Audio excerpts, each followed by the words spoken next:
ഭാഷയിലും സംസ്കാരത്തിലുമുള്ള അന്തരം മറികടന്ന India UAE ബന്ധം ലോകത്തിന് മാതൃകയാണെന്ന് പ്രധാനമന്ത്രി നരേന്ദ്രമോദി. UAEയിൽ സായ് സ്പോർട്സ് സിറ്റി സ്റ്റേഡിയത്തിൽ പ്രവാസി ഇന്ത്യക്കാരെ അഭിസംബോധന ചെയ്ത പ്രഹ്ലാദ് മോദി പരിപാടിയിൽ സംസാരിക്കുകയായിരുന്നു അദ്ദേഹം. 65,000-ലധികം ഇന്ത്യക്കാർ പരിപാടിയിൽ പങ്കെടുത്തു. തന്റെ സർക്കാർ 3ാം തവണയും അധികാരത്തിലേറുമെന്നും മോദിയുടെ ഗ്യാരണ്ടികൾ നടപ്പാക്കുമെന്നും അദ്ദേഹം പ്രഖ്യാപിച്ചു. കേന്ദ്ര സർക്കാരിന്റെ നേട്ടങ്ങളും എണ്ണിപ്പറഞ്ഞു. 1981 ശേഷം UAE സന്ദർശിക്കുന്ന ആദ്യ ഇന്ത്യൻ പ്രധാനമന്ത്രിയാണ് താനെന്നും 10 വർഷത്തിനിടെ 7 തവണയും 8 മാസത്തിനിടെ 3 തവണയും ഇവിടെ എത്തിയത് UAEയുമായുള്ള ഊഷ്മള ബന്ധത്തിന്റെ തെളിവാണെന്നും മോദി ചൂണ്ടിക്കാട്ടി.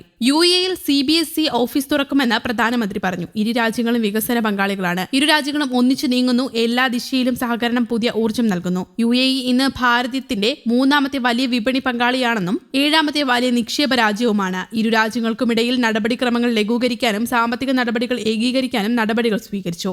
സാങ്കേതിക മേഖലകളിലും സഹകരണം ശക്തമാണ്. ഭാരതവും UAEയും സമയത്തിന്റെ പേനയാൽ ഒരു ചരിത്രം എഴുതുന്നുവെന്നും നല്ല ഭാവിക്കുള്ള സഹകരണത്തിന് തുടക്കമിടുന്നതായും അറബിയിൽ അദ്ദേഹം പറഞ്ഞു. മലയാളം, തമിഴ്, കന്നഡ, തെലുങ്ക് ഭാഷകളിൽ ഭാരതീയനായതിനാൽ അഭിമാനിക്കുന്നു എന്ന് പറഞ്ഞതും കാണികൾ കയ്യടിയോടെ സ്വീകരിച്ചു. ഇന്ത്യ UAE ബന്ധം ഊട്ടിയുറപ്പിക്കുന്നതാണ് അബുദാബിയിൽ ഇന്ന് പ്രധാനമന്ത്രി നരേന്ദ്രമോദി ഉദ്ഘാടനം ചെയ്യുന്ന ബാബ്സ് ഹിന്ദു ക്ഷേത്രം. അബുദാബി ദുബായ് ഹൈവേയിൽ അബുമുറൈക്കിലെ കുന്നിൻ മുകളിൽ പൂർണ്ണമായും കല്ലിൽ നിർമ്മാണം ചെയ്തതാണ് ഇവ.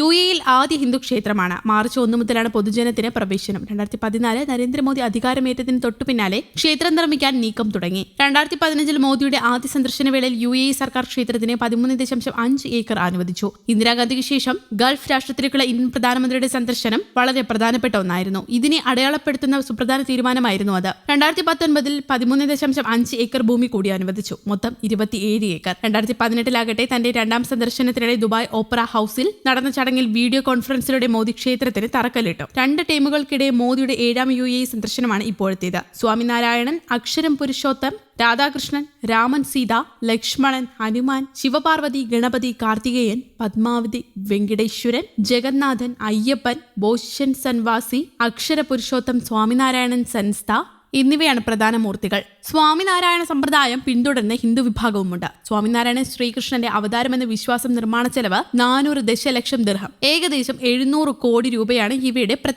എന്താണെന്ന് അറിയണ്ടേ? 7 ഗോപുരങ്ങൾ, 7 എമിറേറ്റുകൾ, ഉയരം 32.92 മീറ്റർ, നീളം 79.86 മീറ്റർ, വീതി 54.86 മീറ്റർ. ക്ഷേത്ര സമുച്ചയം 55,000 ചതുരശ്ര മീറ്റർ സ്ഥലത്ത് ക്ഷേത്രത്തിലെ 7 ഗോപുരങ്ങൾ UAEയിലെ എമിറേറ്റുകളെ പ്രതിനിധീകരിക്കുന്നു. രൂപകൽപ്പനയിൽ അറേബ്യൻ ഇസ്ലാമിക് വാസ്തുവിദ്യയും. അയോധ്യ രാമക്ഷേത്രം പോലെ സ്റ്റീൽ ഉപയോഗിച്ചില്ല.